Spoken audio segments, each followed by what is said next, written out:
اب دو عقیدے رہ گئے ہیں سفر کے مہینے کے اندر. ایک یہ ہے کہ سفر کے مہینے میں آخری ہفتے میں دو کام ہم کرتے ہیں. ایک جگہ پہ مٹھائیاں بانٹی جاتی ہیں. یہاں میں نے نہیں دیکھی، شاید ہو، یہ پنجاب اور دیگر علاقوں میں، یہ دوسرے علاقوں میں اکثر جگہ پہ بانٹی جاتی ہے. ہمارے علاقے میں ماشاءاللہ بڑا جو اہتمام ہوتا ہے وہ چوری مبارک کا ہوتا ہے. چوری جانتے ہیں نا، پشتوں میں بھی چوری کہتے ہیں، اردو میں بھی چوری کہتے ہیں.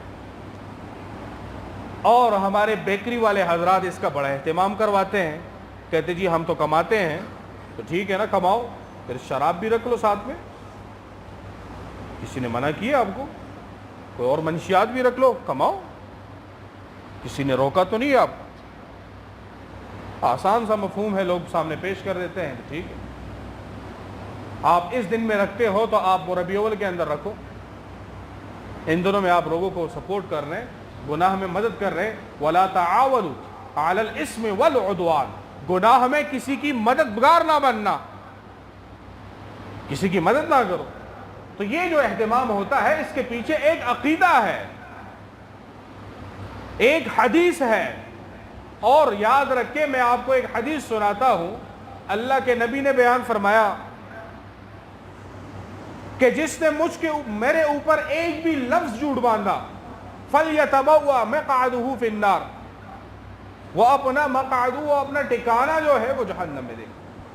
وہ بندہ کبھی جنتی نہیں ہو سکتا. پھر علماء نے اس میں باتیں کی، آپ یاد حیران ہو جائیں گے. ایک تو ایسا جھوٹ ہوتا ہے کہ بندہ قصدن بنا لے، اور ایک روایت اگر بندہ بنا لے وہ صحیح موجود ہو لیکن اسے پتہ نہ ہو، اور یہ اپنے گمان میں کہیں کہ یار میں نے بس بنا دیا ہے، پھر بھی یہ بندہ جہنم میں جائے گا. اللہ کے نبی پہ جھوٹ باندھے گا. پھر تیرے میں اور مرزا غلام قادیانی منحوس میں کیا فرق ہے؟ اس نے نبوت پہ بنا دیا تھا، تو نے نبی کے احادیث میں بنا دیا. تو ہم نے ایک روایت بنا دی. جو آپ کو کچھ لوگ مل جائیں گے جو اپنے آپ کو کہتے ہیں کہ ہم اس حدیث کو بیان کرنے کے لیے اپنی خارجی طاقت اور قوت رکھتے ہیں، اپنے آپ کو کہتے ہیں کہ میں فلاں ہوں. وہ حدیث کیا ہے؟ تو وہ کہتے ہیں کہ حدیث میں ہے کہ اللہ کے نبی نے بیان فرمایا، من بشرنی بخروج سفرا، کہ جس نے مجھے سفر کے مہینے کے گزر جانے کی مجھے خوشخبری یعنی خبر دے دی.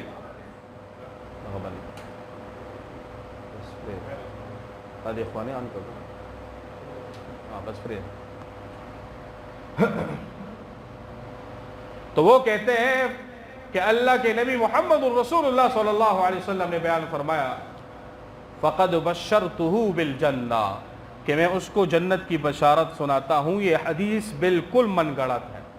اس کو ملا علی قاری رحمۃ اللہ علیہ نے اپنی کتاب الموضوعات الکبریٰ میں لکھا ہے. میں نے ایک رسالہ لکھا، موضوعات کبریٰ جو ہے، یہ ملا علی قاری رحمۃ اللہ علیہ کتاب ہے. اس میں وہ احادیث ہے جو ساری من گڑت ہے، لاکھوں کی تعداد میں. من گڑت کا مطلب الف سے لے کر یہ تک جھوٹ محمد الرسول اللہ پہ بنایا گیا ہے. اسلام کو بگاڑنے کے لیے شکل چاہیے، غیروں کو شکل چاہیے، یہ ایک شکل.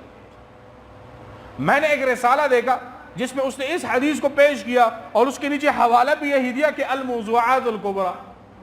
میں نے کہا اس بندے کو اتنا بھی پتہ نہیں ہے کہ یہ کتاب تو وہ کتاب ہے جس کے اندر ساری کے سارے احادیث جو ہے جھوٹے ہیں. اس نے حوالہ خود دے دیا کہ میں جھوٹا ہوں، بس آپ اور مجھ کو گمراہ کرنے. علامہ شوکانی رحمۃ اللہ علیہ، امام نووی رحمۃ اللہ علیہ نے مسلم شریف کی اس میں شرح میں مختلف جگہ پہ بڑے بڑے علماء نے، علامہ عجوالی رحمۃ اللہ علیہ، بڑے بڑے جو جرح و تعدیل کے امام ہیں احادیث کے اوپر، انہوں نے تمام نے کہا یہ موضوعی من گڑت روایت ہے. اس روایت کی کوئی بھی اس طرح سند نہیں ملتی کہ ہم اس کو کہیں کہ یہ سفر کے متعلق ہے. اب اللہ کے نبی کے اوپر جھوٹ. اب دو جو کام ہم کرتے ہیں وہ سرے سے جو ہے کیا ہے؟ بدعات ہے، اور اللہ کے نبی پر جھوٹ باندھا گیا ہے. اور یہ یہود نے بنایا تھا، یاد رکھیں یہ یہود نے بنایا تھا. اور آج مسلمان جو ہے اس پہ چل کے اللہ کے نبی محمد الرسول اللہ صلی اللہ علیہ وسلم کو تکلیف پہنچا. وہ کیا تھا؟ مٹھائی بنانا اور چھری بنانا. تو یہ مٹھائی اس لیے تقسیم کرتے ہیں کہ اللہ کے نبی نے خوشخبری دی تھی. مانگی تھی کہ مجھے کوئی خوشخبری دے گا تو میں اس کو جنت کی تو مٹھائی تقسیم کرتے ہیں. تو حدیث جھوٹی ہے کہ نہیں ہے؟ اب مٹھائی تقسیم کریں گے.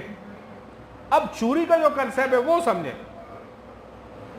یہ کہتے ہیں ہمارے علاقوں کی عورتیں، آپ سنیں ماشاءاللہ، اپنے گھر میں جا کے اپنے پرانی عورتوں سے، ماں ہو، دادی ہو، نانی ہو یا اپنی بیوی ہو، اس کو بھی سکھلایا گیا ہوگا، اس سے آپ کہتے ہیں یہ کیوں کرتے ہیں آپ؟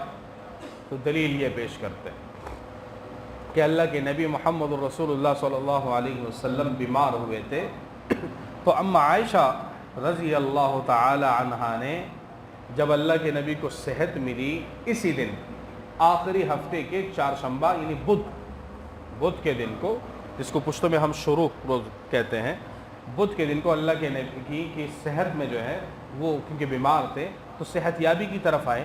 تو اما عائشہ رضی اللہ تعالی عنہا نے اس دن چوری بنائی تھی. اچھا، اس سے پہلے چوری دریافت نہیں ہوئی تھی، آج کے دن دریافت ہو گئی.